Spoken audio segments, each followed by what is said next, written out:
Honey ట్రాప్లు, మంత్రుల మీద honey ట్రాప్లు ఈ వ్యవహారాలకు సంబంధించి ఏకంగా అసెంబ్లీలోనే చర్చించేశారు.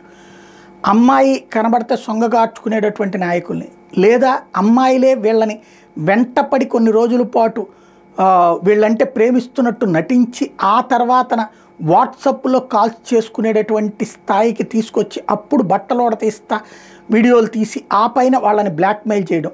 వాళ్ళు ఇస్తే సరి, లేదంటే కనుక ప్రత్యర్థుల చేతికి ఆ వీడియోలు ఇవ్వడం, లేదా మీడియాకి ఇవ్వడం, దాన్ని బేస్ చేసుకుని హడావిడికి అవడం. దాంతో కుటుంబాలలో వ్యక్తిగత సంబంధాలు చెడిపోతే, బంధువులు స్నేహితుల మధ్యన చెడిపోతుంటాయి కాబట్టి వాళ్ళు బలిపశువులు అవ్వటం, ఇట్లాంటిది సాగుతున్నటువంటిది కర్ణాటకది బయటపడింది. వాస్తవంగా కర్ణాటక అసెంబ్లీలో కూడా చర్చ జరిగింది. బట్ ఆంధ్రప్రదేశ్లో ఎప్పుడో జరిగింది. ఫోన్ కాల్స్ ద్వారా ఒక అంబటి రాంబాబుకి జరిగింది ఏంటి, అవంతి శ్రీనివాస్కి జరిగింది ఏంటి, గోరంట్ల మాధవ్కి జరిగింది ఏంటి, ఫోన్ కాల్స్ వీడియో కాల్స్ ద్వారా అట్లాంటి. అంటే అప్పుడు దాన్ని హనీ ట్రాప్ చేసినటువంటి వాళ్ళు ఇక్కడ తెలుగుదేశం చేసింది అది, ఎందుకంటే ఫోకస్ చేసింది తెలుగుదేశం వాళ్ళు, లేదా ఆ సదరు పర్సన్స్ చేస్తుంటే దాన్ని తెలుగుదేశం వాడుకుందా.